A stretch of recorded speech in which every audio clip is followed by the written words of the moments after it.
ಬೆಳಗಾವಿಯಲ್ಲಿ ನಡೀತಾ ಇರುವಂತಹ ಚಳಿಗಾಲದ ಅಧಿವೇಶನದ ಸಮಯದಲ್ಲಿ ಶಾಸಕರು ಹಾಗೂ ಸಚಿವರಿಗೆ ಊಟ ಮತ್ತು ಉಪಹಾರದ ವ್ಯವಸ್ಥೆ ಮಾಡಲು ಕಾನೂನಿನಲ್ಲಿ ಅವಕಾಶವಿಲ್ಲ ಅಂತ ಆರ್ಟಿಐ ಕಾರ್ಯಕರ್ತ ಭೀಮಪ್ಪ ಗಡಾಧ ಅವರು ಸರ್ಕಾರಕ್ಕೆ ಪ್ರಶ್ನಿಸಿದ್ದಾರೆ. 2024ರಲ್ಲಿ ಬೆಂಗಳೂರಿನಲ್ಲಿ ನಡೆದ ಅಧಿವೇಶನದಲ್ಲಿ ಲಕ್ಷಾಂತರ ರೂಪಾಯಿ ಹಣ ಖರ್ಚು ಮಾಡಲಾಗಿದೆ ಎಂದು ಅವರು ಆರೋಪಿಸಿದ್ದಾರೆ. ಫೆಬ್ರವರಿ ಮತ್ತು ಜುಲೈ ತಿಂಗಳಿನಲ್ಲಿ ಬೆಂಗಳೂರಿನಲ್ಲಿ ನಡೆದಂತಹ ಅಧಿವೇಶನದಲ್ಲಿ ಅಂದಾಜು 35,33,000 ರೂಪಾಯಿ ಹಣವನ್ನ ಖರ್ಚು ಮಾಡಲಾಗಿದೆ ಅಂತ ಭೀಮಪ್ಪ ಗಡಾಧ ತಿಳಿಸಿದ್ದಾರೆ. ಈ ಹಣವನ್ನ ಯುಟಿ ಖಾದರ್ ಅವರ ಸ್ವಂತ ಹಣದಿಂದ ಭರಿಸಲಾಗಿದೆ ಮತ್ತು ಅದನ್ನ ಮರುಪಾವತಿಸಬೇಕು ಎಂದು ಅವರು ಒತ್ತಾಯಿಸಿದ್ದಾರೆ.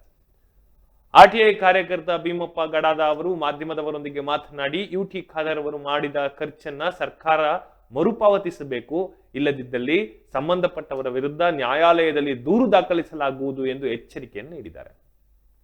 ಅವರು ಮುಖ್ಯಮಂತ್ರಿ, ಉಪಮುಖ್ಯಮಂತ್ರಿ ಸೇರಿದಂತೆ ಸರ್ಕಾರದ ವಿವಿಧ ಮುಖ್ಯ ಕಾರ್ಯದರ್ಶಿಗಳಿಗೆ ಈ ಕುರಿತು ಪತ್ರ ಬರೆದಿದ್ದೇನೆ ಅಂತ ಕೂಡ ತಿಳಿಸಿದ್ದಾರೆ. ಈ ವಿಷಯದ ಬಗ್ಗೆ ಪ್ರತಿಕ್ರಿಯಿಸಿದಂತಹ ಭೀಮಪ್ಪ ಅವರು ಶಾಸಕರು ಮತ್ತು ಸಚಿವರಿಗೆ ಊಟ ಉಪಹಾರದ ವ್ಯವಸ್ಥೆ ಮಾಡುವುದು ನಿಯಮ ಬಾಹಿರವಾಗಿದೆ.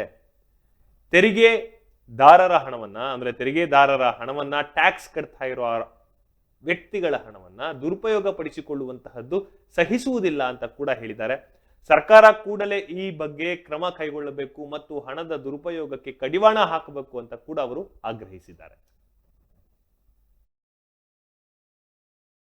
ಸದನದಲ್ಲಿ ಶಾಸಕರುಗಳ ಹಾಜರಾತಿ ಹೆಚ್ಚು ಮಾಡುವ ಸಲುವಾಗಿ ಅಂತ ಹೇಳಿ ಅವರೆಲ್ಲ ವಿಧಾನಸೌಧದಲ್ಲೇ ಊಟ ಉಪಹಾರವನ್ನು ಸರ್ಕಾರದಿಂದ ಕೊಡುವಂತ ವ್ಯವಸ್ಥೆಯನ್ನ ಜಾರಿಗೆ ತಂದಿದ್ದಾರೆ.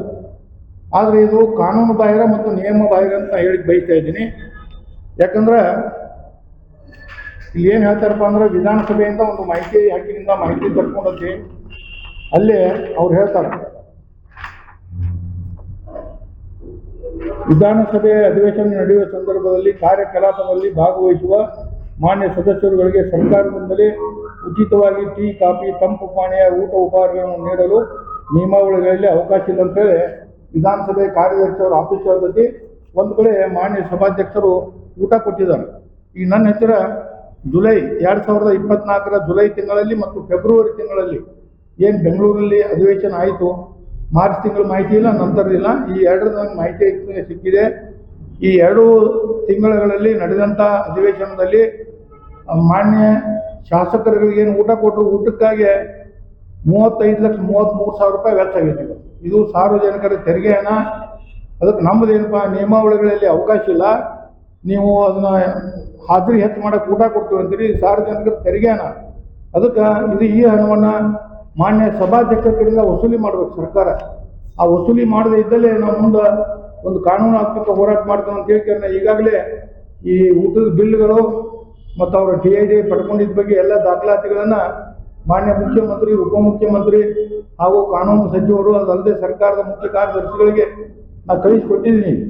ಕಳಿಸಿಕೊಟ್ಟಪ್ಪ ನಮ್ಮದೇನು ಬೇಡಿಕೆ ಅಂದ್ರೆ ಸದನದಲ್ಲಿ ಹಾಜರಾತಿ ಹೆಚ್ಚು ಮಾಡೋ ಸಂಬಂಧ ಊಟ ಕೊಡ್ತೀವಿ ಅಂತ ಹೇಳ್ತೀರಿ, ಆದರೆ ಕಠಿಣ ನಿಯಮ ತೊಗೊಂಬರಲ್ಲಿ ಯಾವ ಶಾಸಕರು ಇವತ್ತು ಅವ್ರ ವೇತನ ಭತ್ಯೆಗಳನ್ನು ತಗೋತಾರೆ.